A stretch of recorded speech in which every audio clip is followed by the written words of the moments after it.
Dumaan nga kami sa Quiapo pagkatapos namin bumili ng ilaw para sa bahay ng tito ko. May nakita nga ako ditong bata sa may gilid ng simbahan ng Quiapo. Kawawa naman siya. Kanino kayang anak to? So for today's ganap nga, pupunta kami ng Manila. Nagpasama nga pala si mama bumili ng mga ilaw para sa bahay ng tito ko na pinapagawa. Dadaan daw kasi kami ng Quiapo kaya napasama ako kasi gusto ko din magsimba doon. Fast forward nga, nandito na nga kami sa Manila. Nag-expressway nga kami para mabilis tsaka hindi pa masyadong matraffic. Hinahanap nga namin yung street kung nasan yung shop na pagbibilan ng mga ilaw. Naghahanap na din kami na mapagpaparking nga namin. Tawang-tawa nga ako dito sa pamangkin ko kasi tinatanong ko kung anong meaning ng KKK. Ano nga ulitin mo?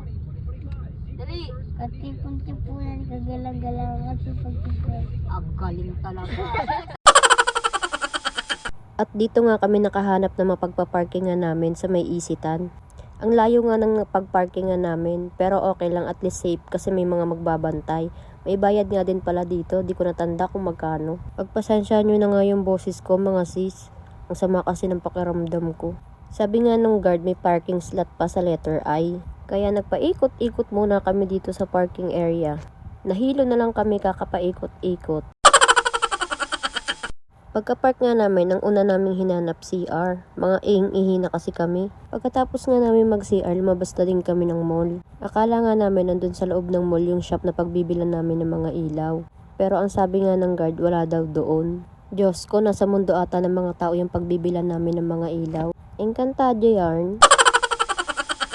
Ang layo na nga ng nalalakad namin kaya nagtanong-tanong na din kami dyan. Ang sabi nga sa amin, dun pa yung sa may kabilang street, sa may Santa Cruz. Kaloka to si mama, ang layo tuloy ng nilakad namin. Ang layo din na napagparkingan ng sasakyan. Napagod na nga dyan si Aling maliit kaya binuhat na siya ni Papa. Ano? Pagod ka, girl?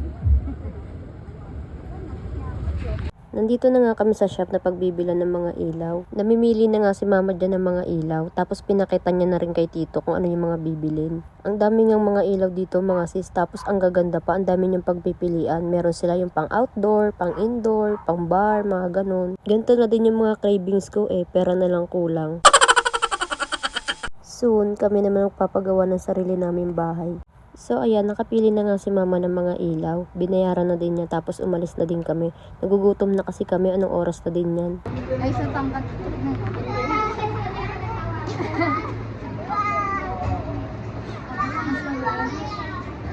Tuwang-tawa nga ako dito sa building na to kasi ang baba ng ceiling niya, abot na abot ko. Piling ko tuloy ang tangkad-tangkad ko. Dumaan nga kami dito sa may Quiapo Church. Literal na dumaan lang talaga kami. Kasi naman habang naglalakad kami patapos na rin yung misa. Naghahanap kasi kami ng mapupwestuhan namin.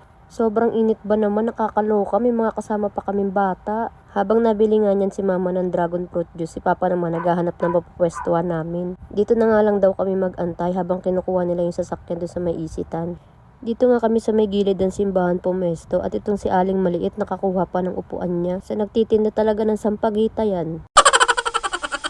At habang nag-aantay nga kami kila Papa dito, si Aling maliit nagpo-food trip lang sa may Gedli. Nakuha na nga nila mama yung sasakyan kaya naman nagsampahan na din kami agad. Grabe kasi yung init sa labas. Isa pa, mga gutom na din kami. Anong oras na din kasi niyan, di pa kami nagtatanghalian. Ang sabi ko nga kala mama, mag-drive-thru na lang kami para hindi na hassle. Ganun din naman, mag-aakyat baba din kami tapos magkukulit lang to si Aling maliit. Tapos ayun lang, share ko lang kahit wala kayong pake.